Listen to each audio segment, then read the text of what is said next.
Welcome to Lisa's Money Dance Part 2, Styling. Hi, welcome to Lisa's Money Dance Solo Part 2. Wow. If you haven't watched Part 1, I highly recommend doing that. My name's Judy and I'll be your instructor today. Just as a reminder, I'll be teaching on a mirror, which means that when I lift my left hand, it'll be you lifting your right hand. So you can just pop this up on the screen and you can literally just follow along. You don't have to reverse anything at all.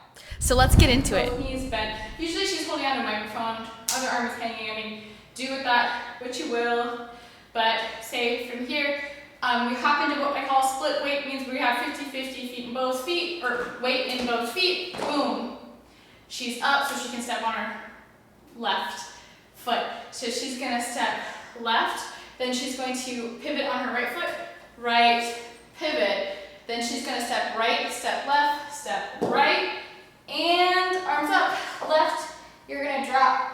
Really try to let that booty sink down. Let the head drop to the side. Booty is pointing towards the floor. Because you're aiming to really point your booty towards the floor, well, really it's your tailbone. You really want that tailbone curving towards that floor as much as you can. It's actually gonna pull your knees up and forward. That's totally fine. That's what we're looking for. Your knees are gonna feel really high in a very crouched shape. As you rotate Left your with neck that right to ear pointing down, it's very important that you really relax your neck muscles so that you avoid having crunchy shoulders. Like, this is a position where you will be essentially looking over Your left shoulder. shoulder. It's a little bit flirty. That with left shoulder. looking like it's popped forward. It is popped forward, but it's not by force. It's just because you're keeping those neck muscles nice and relaxed.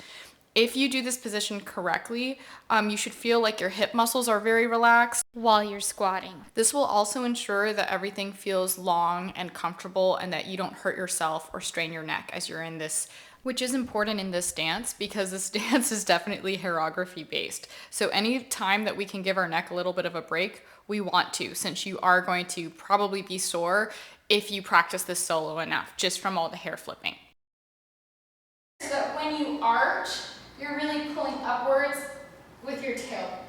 So we're gonna arch, she turns, she leaves this arm down so that we're facing forward, and then we're actually gonna turn, don't put that knee on the floor, we're gonna turn over our left foot towards the right direction. So we're turning over our right shoulder, we land, and then here we're gonna tuck the chin, flip the hair way back while placing our arms on the floor, or hands on the floor. Boom.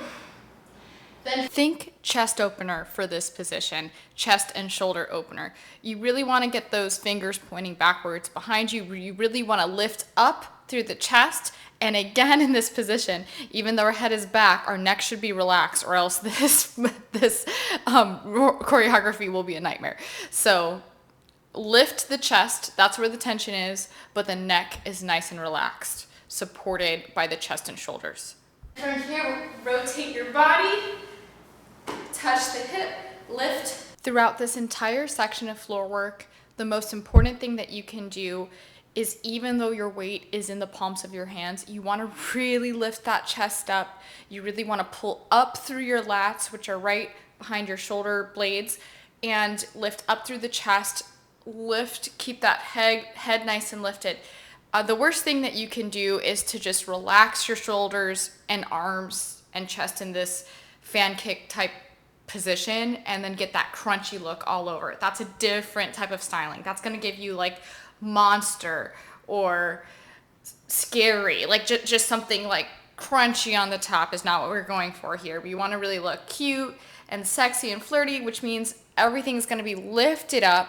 It's actually not nearly as easy to lift everything up out of your arms, but it is what makes this routine look easy and effortless. Slightly as you reach out for your leg, drag that leg into a small butterfly, flip in your butterfly, kick over, keep that chest nice and lifted. From here, I press into my left leg to get my right leg over. I flick that leg back as the leg's going back. My head's gonna roll back. This little section is like all about speed. It speeds up at this point. So as you're doing all the movements, it's one move actually causes the next move to happen. So firstly, you'll notice that when that leg swings forward, that the knee is bent. Well, that's not an accident, because you're not gonna have time to straighten that leg and then rebend it to get it behind you. And you can't really just roll a straight leg behind you. So you're gonna bend that leg in front of you. It stays bent. As it swings back, it's gonna swing back towards an S-sit position, meaning that both your knees are bent to kind of create the shape of the backwards. As you're swinging that leg backwards, and at the same time your head is rolling backwards, the kickback of your leg is actually what causes your arm to go forward. Because if you don't move your arm, your leg is kicking through where your arm is anyway. And because of that, you are actually going to push off your other arm. So as your right leg swings forward and then swings back, it would actually crash into your right arm if you didn't move your right arm. So because of this, you're going to push off of your left arm while releasing your right arm so that it can go forward. Because your head is rolling back, your head weight is going to help your body to essentially flip the weight to the other side, or in other words, to get yourself onto your knees. And I'm releasing my right arm so I can flip forward. We're really aiming to get all the way here, but you may kind of be in a little bit of an S-sit, depending on how fast you are, to flip the hair up and back. And if I can do it in a wig, then you can definitely do it with your normal hair. Then from here, we tuck that right leg in. I'm dropping my left shoulder forward. My left hand is on my left knee. And from here, I'm gonna...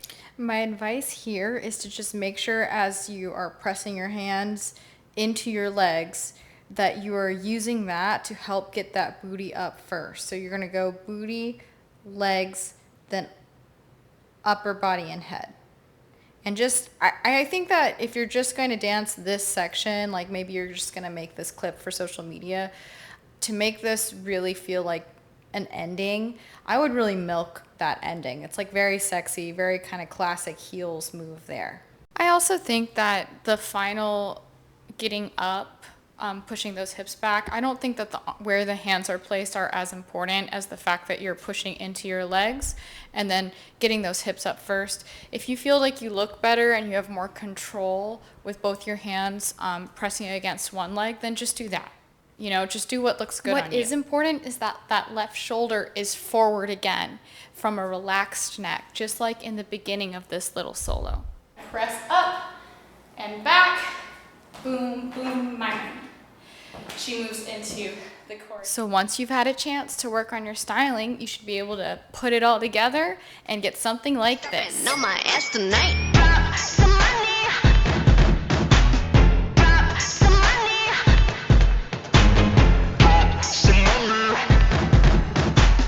Drop some money. My money. And that's a wrap, everybody. Thank you so much for tuning into my video. If you like it, don't forget to like and subscribe. You can also follow me on social media if you want to check out other things that I've made. I am going to make a video about just how I attached my pink wig to my head so that I could dance in it and really whip that hair around. So stay tuned if you want to see that. Otherwise, thank you so much again for tuning in today. Love you guys and happy dancing. Bye.